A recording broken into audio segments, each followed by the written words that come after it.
Hi friends, today we will talk about how to fix or how to solve the problem of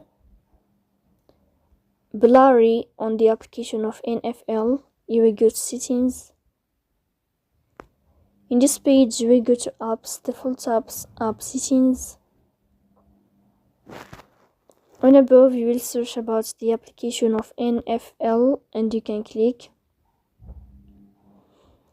Then this page of app info you will click on first stop and you can click OK.